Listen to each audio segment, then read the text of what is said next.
บรรยากาศยามแรงหมู่บ้านกลางหุบเขาหลายล้อมโดยทรายน้ำและกับภูเขาเนาะอันนี้ก็เป็นให้เข้าให้เฮ็ดให้เข้าด้านเทิงนี่เนาะด้านเทิงฝากพุ่นกับมีให้เข้าให้ซะลีหมู่บ้านนี้โอ้ยามฝนนี่มาลำบากเนาะทางโอ้ตอนคลิปก่อนเบาลังมาฤดูฝนนี่กลับเกือบบ่ได้นะฝนตกนะคิดว่าจะได้นอนอยู่นี่แล้ว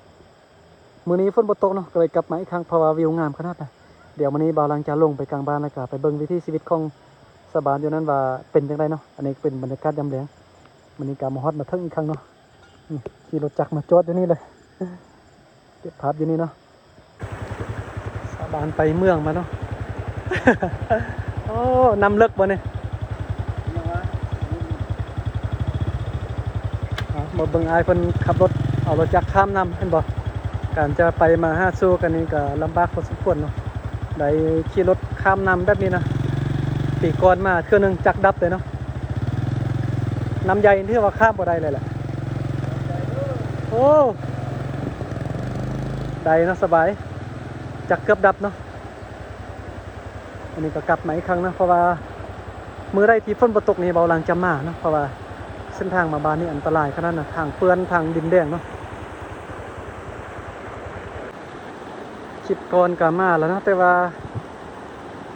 ยอดวิวน้อยนะมื้อนี้ก็เลยกลับมาตึมอยากให้ FC ทุกคนได้เบิ่งได้ชมไปนำกันเนาะผมสวยงามของหมู่บ้านป่าแห่งนี้นะมาช่วงฤดูฝนเนาะคลิปก่อนนะโอ้บรรยากาศยามแรงฟดฟืนขนาดเนาะเสียงแมลงแมงไม้ฮ้องเนาะคล้ายคือกับบรรยากาศเมืองลับแลแล้วตอนนี้นะ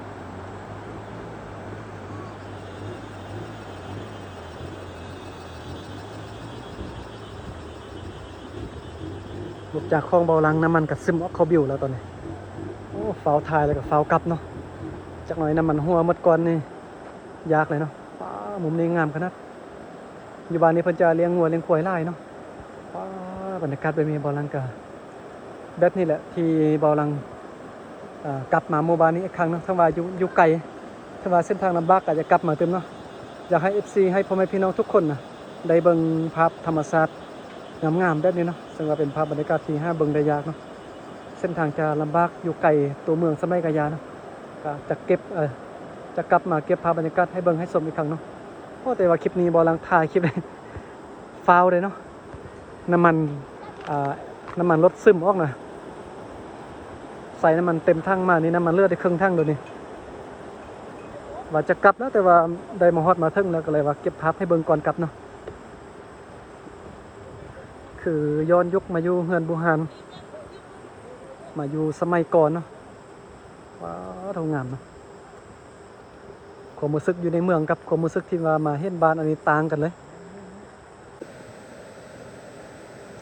มืดๆเนาะเริ่มมืดแล้วตอนนี้ตาเว้นเริ่มนุ้ยพูดเลย6 โมงปลายแล้วตอนนี้นะ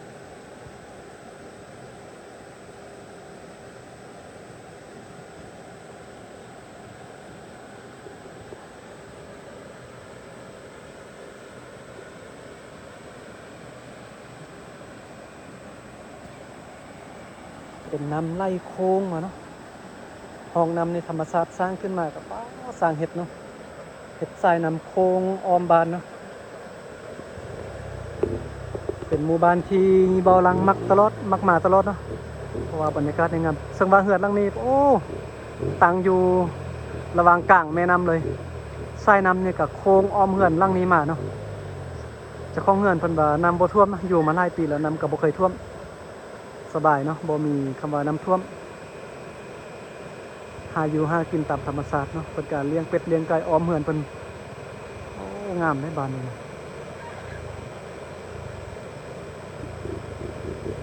ด้านนี้เพิ่นก็เลี้ยงงัวเลี้ยงควายเนาะ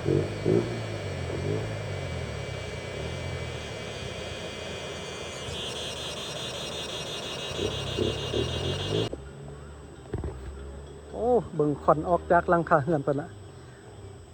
เพิ่นก็เริ่มครัวกินเนาะ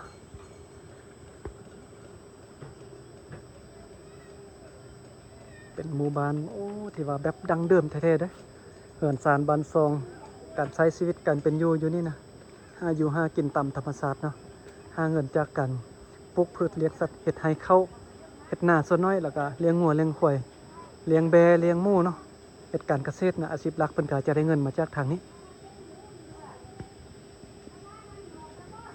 เหือนแบบนี้นี่สมัยนี้หาเบิ่งได้ยากนะอยู่ในเมืองบ่มี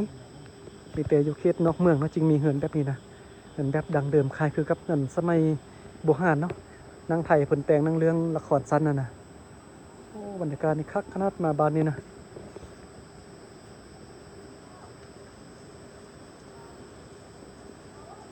ฟังเสียงนำนี่ไล่นี่โอ้คักนะเมื่อค่ำเมื่อคืนน่าจะได้ยินเสียงน้ำแห้งขนาดแหละพุ่นเมื่อกี้นี่เบาหลังยืนอยู่ถึงพุ่นนะทางขึ้นมาอยู่ด้านถึงพุ่นอยู่ให้เข้าทายลงมานี่ป้าผมงามบรรยากาศนี่งามแท้งามว่าเนาะถ้าว่ามาช่วงตอนแรงนิดนึงพอแสงตะเวนอ่อนๆแบบนี้นะงามเด้แต่ว่าช่วงนี้มืดเลยเนาะเบิ่งตัวงัวตัวข่อยเพิ่นกินหญ้าด้านถึงพุ่นนะ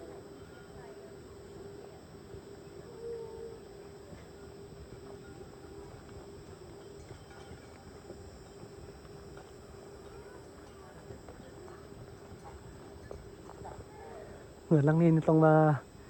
บรรยากาศดีขนาดติดกับไฮเข้าเลยสบายเนาะงามแท้งามบ่ สุดยอดเนาะบ้านนี้ความงามนี่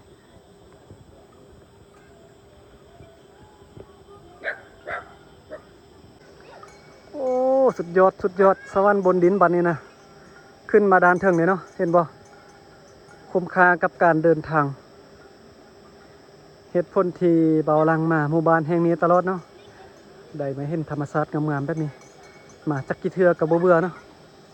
คลิปก่อนลงยอดวิวน้อยหนึงคนเบิ่งบ่หลายเนาะมื้อนี้กลับมาถ่ายใหม่อยากให้คนได้ฮู้ได้เห็นนะความงามของหมู่บ้านแห่งนี้นะสุดยอดเลยนะเป็นหมู่บ้านลับแลกว้างใหญ่นะแต่ว่าขึ้นไปจอมพูพุ่นนี่จะมีบ้านอีกบ้านหนึงเป็นบ้านเดียวกันนี่แหละแต่ว่าเป็นบ้านกว้างใหญ่เนาะโอ้สุดยอดเลยความงามพ่อแม่พี่น้อง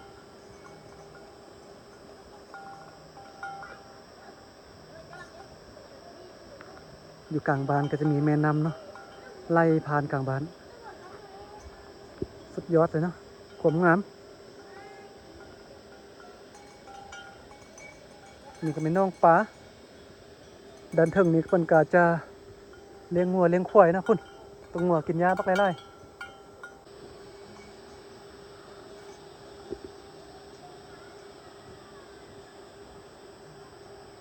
ป่านนั่งเรื่องลับแลหมู่บ้านลับแลคือ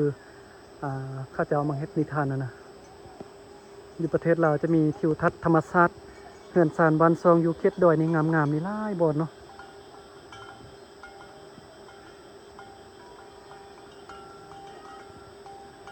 เสียดายแต่ว่ามื้อนี้เดินทางมาฮอดค่ำก่อนเพราะว่าอยู่ไกลเด้อนะ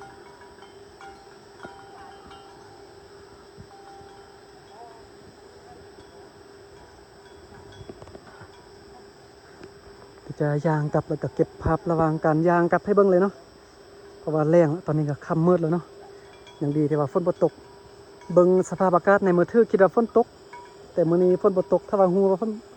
ถ้าว่าฮู้ว่าฝนบ่ตกนี่มาแต่เช้าแล้วเนาะโอ้บรรยากาศคักขนาดเบิ่งเสียงแมลงแมงไม้บรรยากาศตอนแรงฟดฟืนเนาะต่างจากตอนช่วยมานี่บ่ได้เป็นแนวนี้ได้บรรยากาศนะตอนช่วยมาในบรรยากาศมิดจิลีเนาะบ่มีคนอยู่แท้ๆเนาะมีแต่ผู้เฒ่าผู้แก่เด็กน้อยตอนแรงแบบนี้บรรยากาศจะฟดฟืนเนาะคนลุกมาแต่ให้แต่ส่วนคนเฮ็ดเวียกเฮ็ดงานพาฟืนนึ่งข้าวครัวกินตักน้ำเนาะ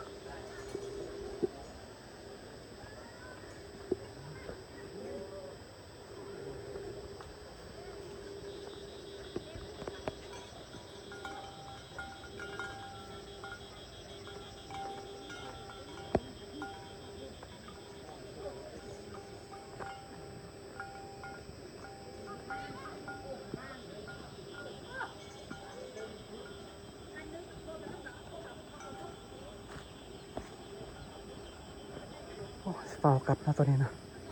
มันน่าจะมาอีกครั้งเนาะ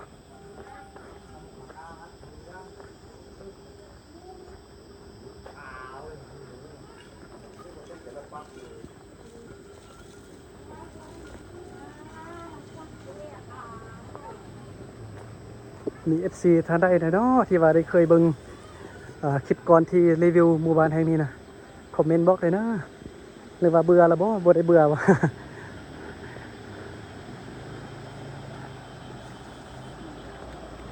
คุณสบานกำลังลุกไปแต่ให้แต่ส่วนก็มีเนาะ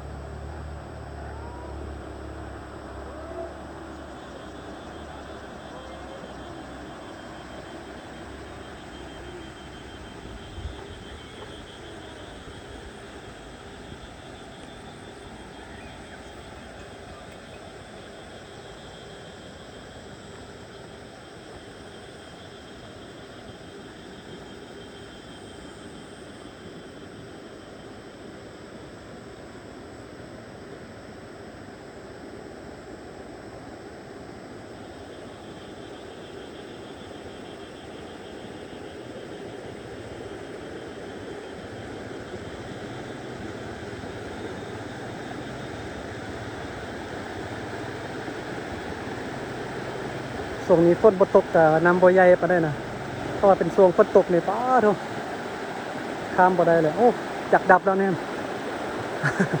รถจักรด้านหน้าจักดับละ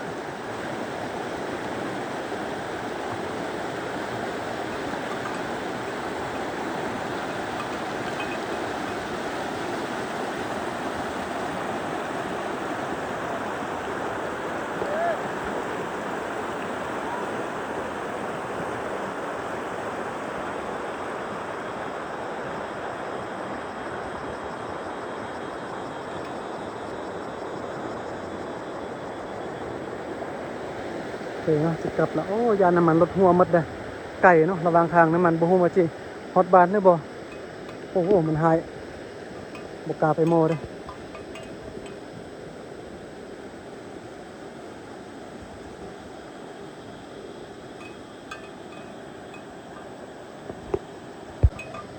โอ้บนนี้สุดยอดบรรยากาศนะป่านได้ย้อนยุคเลยเนาะความงามบรรยากาศดีเนาะเบิ่งแล้วก็คิดฮอดสมัยตะกี้เนาะ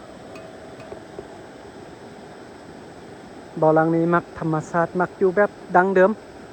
บ่อหลังจึงตั้งชื่อซองขึ้นมาว่าซองชีวิตแบบเราดังเดิมเนาะมักความเป็นดังเดิมมักวิถีชีวิตสาบานมักอยู่หากินตามธรรมชาติเนาะบ่มักในเมืองนะบ่ค่อยมักปานใดเนาะเพราะว่าอยู่ในเมืองนี่จะมีการแข่งขันกันสูงดิ้นรนกันซื้อกันค่ายโอ้มีแบบได้แก่งแยงสิ่งดีสิ่งเด่นกันเนาะเบาหลังบ่ได้มักแบบนั้นมักชีวิตเรียบง่ายเนาะหาอยู่หากินตามธรรมชาติอยู่แบบพอเพียงมักใช้ชีวิตแบบพอเพียงแบบนี้เนาะอยู่ตามป่าตามดงแบบนี้ก็มีหลายคนนะที่ว่ามักเว้าดูทุกว่าเบาหลังนี้จะเป็นคนแบบล่าล่างเนาะเป็นคนอยู่ดอยเป็นคนป่าคนดอยบ่ฮู้หยังเกี่ยวกับในเมืองเนาะจะกลายเป็นคนดอยเป็นคนล่าล่างก็มีคนแบบเคยดูทุกเบาหลังเนาะแต่ว่าความมักเฮานี่เฮามักแบบนี้เนาะเฮามักอยู่ธรรมชาติเฮามักอยู่แบบพอเพียงแบบนี้เฮาอยู่แล้วเฮามีความสุขเนาะขึ้นกับความมักของไปของเราเนาะเฮามักแบบได้เฮาเอาตัวเฮาไปอยู่แบบนั้นคือเบาหลังตอนนี้มักธรรมชาติมักอยู่ป่าอยู่ดอยก็พาตัวเองมาอยู่ป่าอยู่ดอยมาสัมผัสบรรยากาศธรรมชาติเนาะโอ้คักขนาด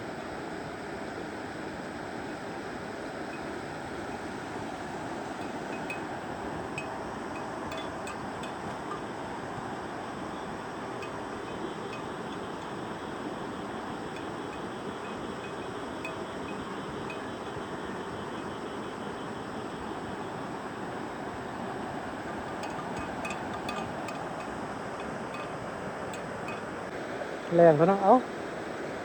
มาวันนี้ก็ขอบใจพ่อแม่พี่น้องเนาะหมอหลังจะได้ขออนุญาตจบคลิปเพียงเท่านี้ก่อนนะพอมืดแล้วเนาะจะพาวกลับเนาะอย่าฝนตกระหว่างทางได้ทำมืดกับลำบากเลยเนาะอยู่ดงอยู่ดอย